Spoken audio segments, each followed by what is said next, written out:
to the Mac, where legends are made. Spud Kings on the ice, ready to invade. The Grim Reaper breaks free, impossible to tame. The wall defends, shutting down the game.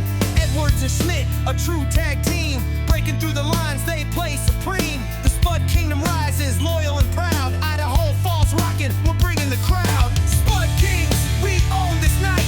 The kingdom roars like fire, we ignite. Coming for the cup, we bring the fight. Spud Kingdom, we rise, unite.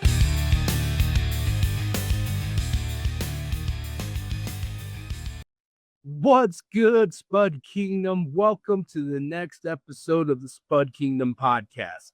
I am your host, as always, Woody. This is season 2, episode 2. We got a few things to get through today. We got some trivia once again. We only got one game to go over from last week, since it was just opening weekend and we only had one game.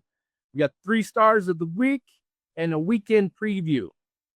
So let's get it kicked off. For my trivia question this week, once again, I'm going to give it to you now, and then I'll give you the answer towards the end. My question is, who had the most points in the NHL last season? So if you guys figure that out, you got some time to think about it, see if you're right at the end of the show. So let's get to the game recap. So game 1 of the season was Friday, September 12th, 2025. At the Mac versus the Rock Springs Miners. I was able to be blessed and get some tickets from my buddy Jason, me and the fiance. That's right, fiance. Now we are officially engaged. We went to the game and had a great time. It was a great opening night. Thanks again, my man. Game was completely opposite of the preseason games that we saw. The Spud Kings came out with energy and was skating and hitting with intensity, and it was great to see.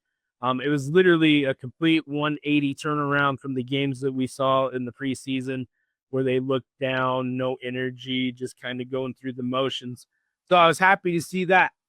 First period, Spud Kings would double the shots on goal in the first. Rock Springs would have 7 shots on goal, and the Spud Kings would have 14.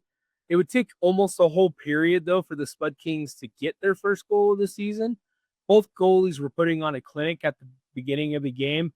So there was a lot of shot opportunities, but man, these guys would just had some great reflexes going. They were both stopping shots, so nothing was sinking. But finally, at 19 minutes, 14 seconds, the newcomer, one of the twins, Braden Cunningham, would get his first goal of the season and first goal with the team.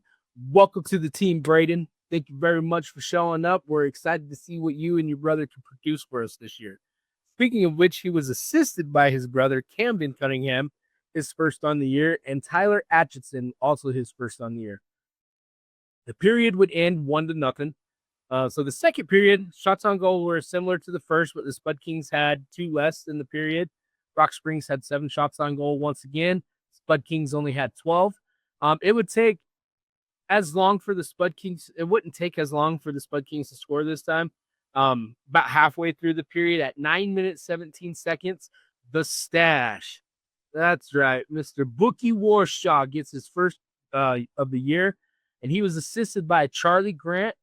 Keep an eye out for that name. Listen for it real good because he's going to be coming back around here in just a minute, and he might have some big things going on for us this year as well. And Isaac Sabel, that was his first as well.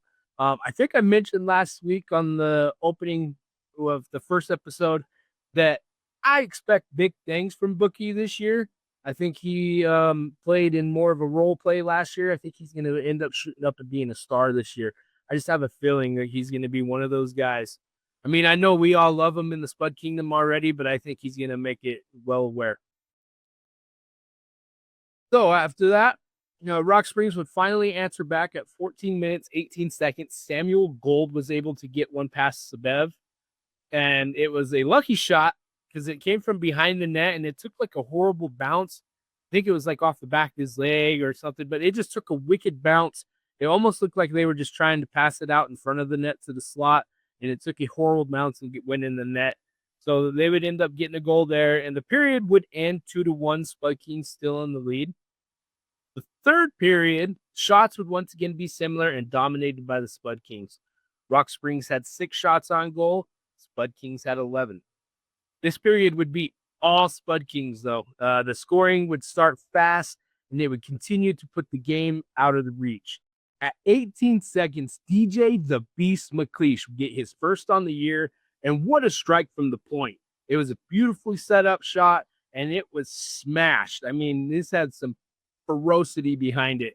And he was assisted by Andrew Schmidt for his first on the year and Sammy Grimaldi for his first on the year. The Grim Reaper chipping in a little as well. So just over a minute later, at 1 minute 35 seconds, Isaac Sabel would get his first on the year, and he was assisted by Will O'Donovan for his first, obviously, and Oliver Lacko. I love to see all these new names getting some points out there and getting in on the scoring and the assisting and everything. It just makes everything look like it's going to be a great year for the Spud Kings this year.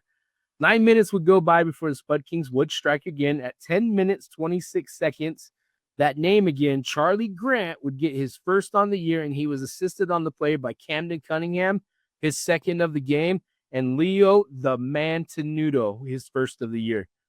The Spud Kings would play the rest of the game as not to lose, and the period would end, and the game would end 5-1 Spud Kings. So first win of the season. Good luck. It's a good look at what's to come this year. I was excited to see the way that it all ended after watching those preseason games and being a little disappointed and not sure what we were going to get. I just believe maybe they were just holding back for that first season game.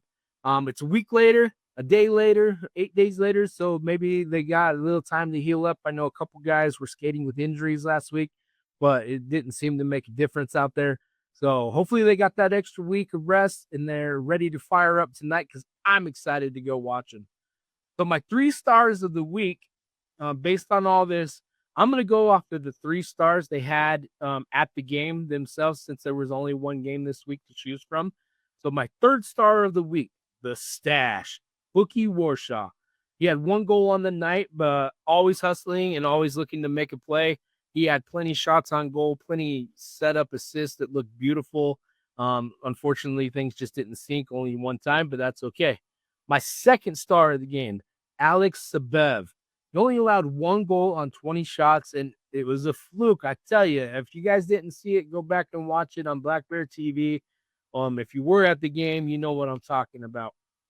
And my 1st star, newcomer, Charlie Grant. 1 goal, 1 assist, 2 points on the night. Starting off right with the team and a big reason why we won the first game. So congratulations to my 3 stars of the game, Bookie Warshaw, Alex Sabev, and Charlie Grant. Now, give you some answer to that trivia question. You guys don't remember, the question was, who had the most points in the NHL last season? Gave you guys some time to think about it after we went through all of the rundown. And the answer is Nikita Kucherov of the Tampa Bay Lightning.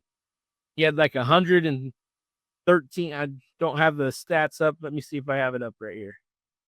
No, I don't have it up anymore, but he had 113 points. I think he won it by like 2 points. Somebody else was just under him. But that's the answer. Nikita Kucherov of the Tampa Bay Lightning. Hopefully you guys got it right. If not, just a little bit of knowledge for you. Weekend preview. We got 2 games this weekend starting tonight, Saturday, September 20th at the MAC against the Grand Junction Riverhawks. 7:05 start time, like always. I will be there for this one. Thank you, Brian. Me and my fiance will be sitting next to him and enjoying the game. Thanks again, my man. I appreciate it. Game 2, Sunday, September 21st, also at the MAC, also versus Grand Junction. This one, though, because it's on a Sunday, is a 3:05 start time.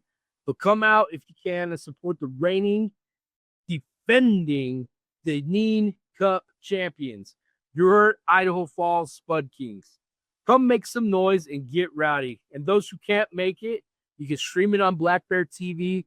Now, the price is not as great as it was last year for Flow Hockey, so I understand it kind of sucks, but if you can get it, watch the game. If you can be there, be there. Come support the Kings, man. They need our rowdiness. Let's show the we just played these guys in the preseason, but let's really show them what the Spud Kingdom's really about. because the preseason games were a little bit lower energy, even with the crowd. So let's really show them who's the seventh man on the ice. That's us, the Spud Kingdom. You guys, us, all together. Let's get it. So with that being said, guys, we'll see you next week. Tune in. We'll have a recap from this week, and we'll look forward to next weekend's games. So with that, go Spud Kings.